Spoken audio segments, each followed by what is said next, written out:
Bienvenue à tous, bien évidemment c'est Sunijin qui vous parle dans la place comme toujours. Nous sommes à quelques heures du match, sans doute le plus beau grand match du début de saison, du Paris Saint-Germain-Barcelone, Paris Saint-Germain. Et forcément le Barça, deuxième du groupe, contre le premier, le Paris Saint-Germain en 4 victoires, bien évidemment. Le Paris Saint-Germain tomberait deuxième, et là le Barça serait premier de leur groupe.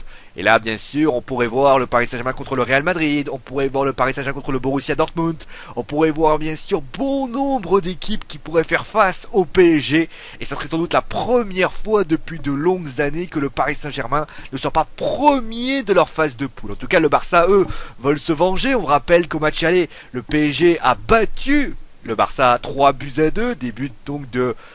si je me souviens bien, de David Luiz, de Marco Verratti, de Blaise Matuidi. Ils ont fait jeu égal, les Parisiens. Ils ont montré beaucoup de choses. D'ailleurs, on va voir, bien sûr, les différentes news par rapport à ça. On va commencer, bien sûr, avec le club qui reçoit, le FC Barcelone, bien évidemment, avec en Liga un match tout simplement simple, net et sans bavure. Le Barça qui crève l'écran contre le Espagnol de Barcelone, 5-1. Et surtout, on va directement aller voir cette stat, parce que cette stat est bien évidemment exceptionnelle. Léo Messi qui abat record sur record. Il a battu le record du nombre de buts, je crois, du côté du Barça, au niveau des derbies, au niveau Léo Messi, c'est une star qui a revenu au meilleur de son niveau. Et sincèrement, aujourd'hui, je pense que Lionel Messi, Léo Messi, vous l'appelez comme vous voulez, est en train de marquer l'histoire, tout comme son homologue. D'ailleurs, lui qui est bien sûr nominé pour la place du Ballon d'Or. C'est clair que là en ce moment il est en train de marquer l'événement, et Cristiano Ronaldo bien sûr qui lui est son principal concurrent, on va sans doute lui aussi abattre record sur record. Mais en tout cas entre le Ballon d'Or, les deux vont encore s'affronter. Léo Messi sans conteste va pouvoir démontrer durant ce match contre le PSG, lui qui a été, je trouve, un petit peu éteint dans le match contre le Paris Saint-Germain. Il a été légèrement un peu plus éteint que d'habitude, mais c'est vrai que Léo Messi va pouvoir vraiment avoir son mot à dire, comme Luis Suarez, comme Neymar, comme bien sûr Xavi Hernandez, Andrés Iniesta, ou bien sûr Ter Stegen. C'est vrai que ça va être de bonnes équipes, de grandes équipes qui vont vraiment l'affronter. Et c'est vrai que le Barça, s'il y a un match qu'ils veulent vraiment montrer que c'est le patron, on sait que le Paris Saint-Germain a déjà affronté plusieurs fois le FC Barcelone, le PSG a montré plusieurs qualités au niveau du Barça. On rappelle qu'ils n'ont jamais perdu depuis l'ère Qatari contre le Barça, ça veut dire déjà on va dire je crois 2 nuls, 1 victoire, et donc on verra ce match là. C'est vrai que le Barça montre énormément de qualité, et c'est vrai que le Barça est aujourd'hui un petit peu inquiet. On sait que le Barça a beaucoup de comparaisons avec le Real Madrid, le tenant du titre, et c'est vrai qu'en battant le Paris Saint-Germain, il montrerait bien sûr à la planète foot que c'est une grande équipe. Et s'ils sont deuxièmes, surtout face au PSG, ils mettraient des messages contraires, et c'est vrai que c'est très important. En tout cas, le groupe est quasiment au grand complet. Il manque bien évidemment les blessures. On peut citer Vermaelen qui est toujours blessé, et les suspendus. Alors deux suspendus quand même assez importants, Daniel Alves et Rafinha.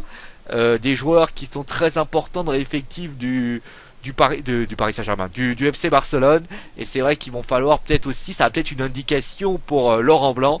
Donc on a fait une composition d'équipe probable pour le Paris Saint-Germain.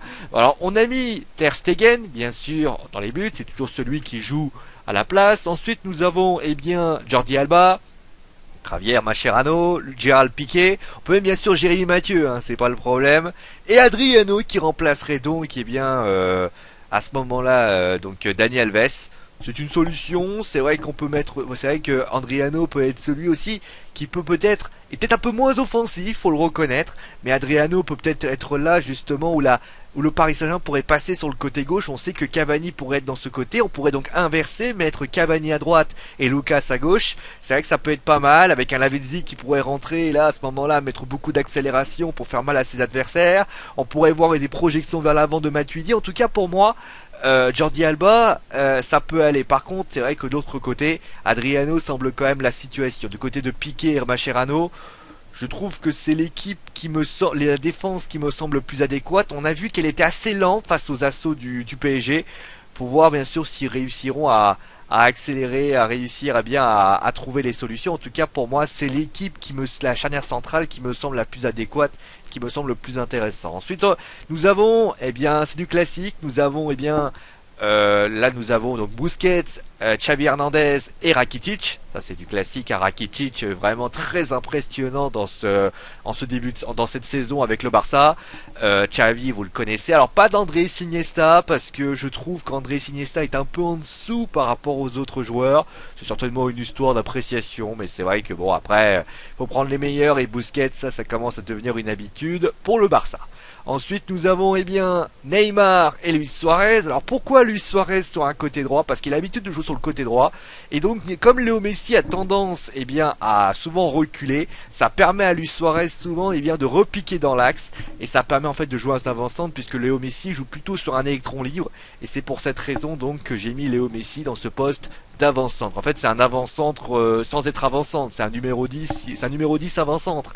Mais Luis Suarez, ne vous inquiétez pas qu'il va repiquer dans l'axe, ça c'est une certitude. Et Neymar, surtout Neymar et Luis Suarez, il faudra que les Parisiens fassent très attention. Ils ont réussi parce que on rappelle que lors du match aller, Luis Suarez n'était pas là. Et c'est vrai que Luis Suarez va sans doute être un gros problème pour le PSG parce que là il va vraiment mettre le feu. On sait qu'il a été buteur dans les derniers, je crois que c'est contre l'Espagnol, donc il est vraiment en train de retrouver vraiment un rythme après sa suspension et ça peut être une excellente idée. Léo Messi, besoin de le préciser, et Neymar, lui, voilà, c'est pareil que les autres. Ensuite, on a ensuite le Paris Saint-Germain, bien évidemment le PSG, qui lui a son objectif, cette première place, bien sûr. Ils sont premiers depuis depuis le deuxième match de Ligue des Champions. Ils veulent bien sûr garder cette première place. Ils ont tout fait. Ils ont battu le Barça. Ils ont réussi à remporter. N'oublions pas que le Paris Saint-Germain dans cette phase de poule, c'est quand même une série assez impressionnante puisqu'ils ont fait un match nul bien sûr contre si je me souviens bien contre l'Ajax, mais après Barcelone, ça a été une victoire. La double confrontation contre l'Apoel, ça a été 6 points. Et bien sûr, ce 9 points, ça fait 10 points. Le Barça a su tenir le rythme. Le Barça a un point, forcément, a un point de moins. C'est forcément ce point c'est cette défaite, bien évidemment, cette défaite au Parc des Princes.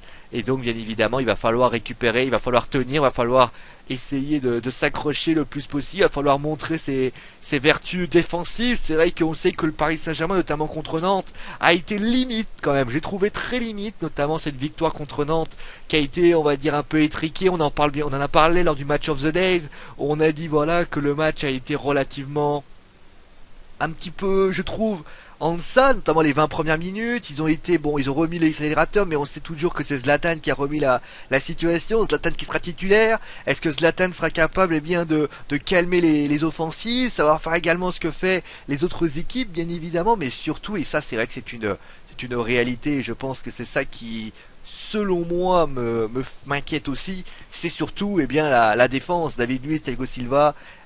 On a vu que les Allemands, ça avait été, je prends toujours cette Coupe du Monde, cette fameuse Coupe du Monde qui a été, non, c'est vrai, moi je sais pas, je me dis que ça va être très compliqué. Maintenant, au match aller, j'avais été relativement inquiet et finalement ça s'était plutôt bien terminé. On le rappelle, hein, le Paris Saint-Germain avait réussi à se qualifier, enfin plutôt à battre le FC Barcelone. Mais on n'oublie pas un détail, on n'oublie pas bien sûr tout ça. Cette victoire contre Nantes a été difficile. On sait qu'en championnat ils sont pas très bien. Ça reste encore très poussif. Et s'ils veulent vraiment montrer des qualités, s'ils veulent montrer à tout le monde, à la planète foot, qu'ils sont capables vraiment de montrer leurs qualités, c'est dans ce match-là. Ils peuvent pas se permettre de se louper dans ce match-là parce que s'ils perdent, même si c'est une défaite contre le Barça, c'est une défaite. Ça restera à la seconde place. Ça voudrait dire que le PSG sera un peu inférieur. Ça voudrait dire qu'il sera beaucoup en difficulté et surtout ça confirmera, et je pense que ça c'est le plus important, ça confirmera, et ça je pense que ça c'est surtout ça le pire, ça confirmera que le PSG contre Nantes c'est limite, contre Nice c'était très limite, contre Lille c'était un peu mieux mais c'était limite, et finalement ça confirmera peut-être que Marseille est un peu plus fort, ça confirmera que le PSG n'est pas capable de remporter encore une fois cette année la Ligue des Champions. Alors après bien sûr c'est des si, mais c'est des hypothèses, c'est des suppositions, mais ces suppositions bien évidemment on les prend en compte, on les réfléchit parce que forcément, Monaco, ça va être très compliqué, même s'ils sont qualifiés. C'est le seul club qui peut espérer au moins arriver en quart de finale de la Ligue des Champions. Et une première place, bah, ça nous offre des... Alors certes, il y a Arsenal, bien sûr, Arsenal qui est très... Mais on peut... ça met de l'ambition, ça met du baume au cœur, ça donne envie aux joueurs de montrer leur qualité, et peut-être que c'est des matchs comme ça qu'on a envie de vivre, et c'est pour ça d'ailleurs que la Ligue des Champions est donnée. Elle n'empêche bien sûr qu'il faudra s'accrocher, montrer pas mal de qualité, comme j'ai déjà dit. Malheureusement, bien sûr, ils auront tout le monde. Ça, c'est une bonne nouvelle. C'est vrai que il y a le retour de Thiago Motta qui fait donc son retour, et Yohan Cabaye, je crois qu'il avait été mis au repos aussi. Toute l'équipe sera là, bien sûr, pour tout bonnement, faire. Il y a juste Baybek qui, je crois, est blessé aux adducteurs. Mais sinon, tout le monde sera là, et Laurent Blanc aura pour la première fois depuis de longues semaines, il aura toute son équipe pour pouvoir faire ce qu'il désire, et justement pouvoir se faire plaisir, avec bien évidemment la composition probable du Paris Saint-Germain. Alors bien sûr, Salvatore Sirigu dans les buts, c'est normal. Ensuite, on a bien sûr une défense à 4. Maxwell, David Luiz, Thiago Silva et Vanderville. Alors certes, j'ai hésité avec Serge Aurier. Maintenant, je pense qu'il est capable, notamment avec cette projection vers l'avant, peut-être de poser des problèmes à Adriano. Et il faut à tout prix qu'il soit, on va dire, assez dominateur et capable de mettre le feu. Ensuite, au milieu de terrain, on reprend... Alors, j'ai pas mis Matuidi. Alors la raison est simple, c'est que je trouve que Blaise Matuidi est un peu en deçà au niveau des performances techniques depuis quelques semaines. Et je pense qu'il a peut-être besoin de souffler, il a peut-être besoin... Alors certes, il a soufflé lors du match contre Nantes, mais je trouve que Pastore est beaucoup plus... est un joueur qui va devoir garder le ballon. Et c'est vrai que Verratti et Pastore, ça va être deux joueurs qui vont être importants pour garder le ballon. On sait que Barcelone va vouloir avoir une possession du ballon, et le Paris Saint-Germain va pas pouvoir récupérer beaucoup de ballons, ils vont peut-être devoir défendre. Et un simple ballon qu'ils vont récupérer vont pouvoir peut-être prendre le ballon, essayer de l'envoyer sur le côté gauche, sur le côté droit. Ils vont essayer d'envoyer des longs ballons, ils vont essayer aussi de ralentir le jeu et de pouvoir faire quelque chose. Je pense que la grosse qualité, la grande qualité qu'il va falloir, c'est aussi des joueurs de ballon. Parce que Matuidi, ça va beaucoup être dans le pressing, c'est vrai, mais je pense que Verratti peut être en situation là. Thiago Motta, forcément, il est inégal à lui-même. Mais c'est vrai que Pastore et Verratti, pour moi, des teneurs de ballon sont beaucoup plus intéressants par rapport à ça. Bien sûr, Matuidi aurait pu être dans cette équipe, mais j'ai privilégié peut-être la possession la possession du ballon quand le Paris Saint-Germain l'aura, puisque ça sera peut-être difficile. On a vu lors du match aller, le Paris Saint-Germain a eu des difficultés à tenir le ballon, chose que malheureusement le Barça a pu, et c'est justement pour ça qu'il faudra tout donner. Ensuite, on a les classiques, Cavani et Lucas. Lucas qui a été très bon lors du match aller, Cavani qui lui va tenter peut-être bon de faire mentir, on sait qu'il y a pas mal de rumeurs comme quoi il va peut-être partir encore une fois. On parlait de l'Angleterre, des choses comme ça. Enfin moi je ne sais pas, je ne suis que des rumeurs. Et enfin l'inévitable, bien évidemment l'inévitable Zlatan Ibrahimovic. Zlatan qui lui franchement aura envie bien sûr de marquer contre son ancien club. Zlatan qui aura envie tout simplement de faire mentir. On sait qu'il a marqué un doublé lors de contre Nantes, il est en train de revenir à son meilleur niveau. Et surtout moi pourquoi j'ai mis Zlatan, parce que Zlatan va pouvoir décrocher, poser des problèmes peut-être à la première récupération du balle, et justement c'est ça qu'il va falloir vraiment donner pour le Paris Saint-Germain, c'est empêcher les joueurs du Barça de bien sortir, de bien mettre les situations, en fait des situations dangereuses. Et bien sûr Verratti et Pastore et Motta, ça sera vraiment il va falloir empêcher que toutes les situations soient difficiles. En tout cas, ça va être un match très difficile, ça va être un match qui sans doute va être le match de l'année, on peut même le dire, c'est le match de l'année pour le Paris Saint-Germain.